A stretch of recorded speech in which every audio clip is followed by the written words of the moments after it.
Dans cette première vidéo, nous allons voir comment utiliser After Effects.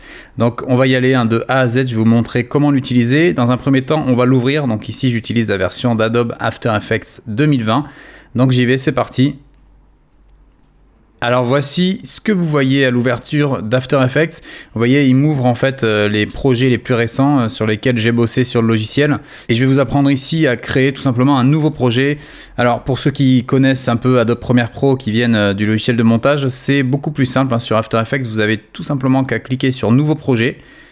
Et là, vous êtes déjà dans un nouveau projet, il n'y a pas besoin de tout paramétrer, c'est un peu moins compliqué à ce niveau-là pour ce logiciel. Donc vous voyez, une fois que vous êtes dans le logiciel, il y a plusieurs menus qu'on va voir dans les vidéos suivantes. Pour cette première vidéo, je tenais simplement à vous informer comment importer un rush pour que vous puissiez suivre convenablement la vidéo suivante où je vous enseignerai les 10 raccourcis indispensables pour utiliser After Effects. Alors pour importer un rush, vous allez venir dans la fenêtre projet qui se trouve ici à gauche. Vous allez faire un clic droit et vous faites importation, et là vous pouvez choisir plusieurs options. Pour nous, ce qui nous intéresse, c'est fichier. Donc vous cliquez sur fichier, et là je vais venir choisir le fichier à importer. Donc vous voyez ici, je prends le Deauville SM Sub 03. Donc pour l'ouvrir, je fais tout simplement ouvrir ici, et ça va l'importer directement dans After Effects. Donc voilà, une fois que vous avez votre fichier qui est importé dans la fenêtre projet, vous voyez, quand vous cliquez dessus, ça vous affiche une petite vignette. Là, vous avez différentes informations.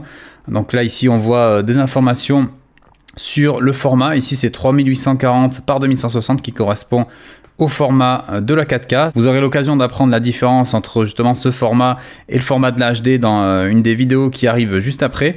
Ensuite, vous allez faire tout simplement une deuxième manip pour justement pouvoir étudier les raccourcis. C'est que vous allez glisser ce rush. Donc vous cliquez ici avec le clic gauche, vous le faites glisser ici sur la petite icône là que vous voyez, la troisième. Et là, ça va vous créer ce qu'on appelle une composition. Et à partir de là, à partir de cette fenêtre, c'est là-dedans que vont se faire les effets spéciaux dans After Effects.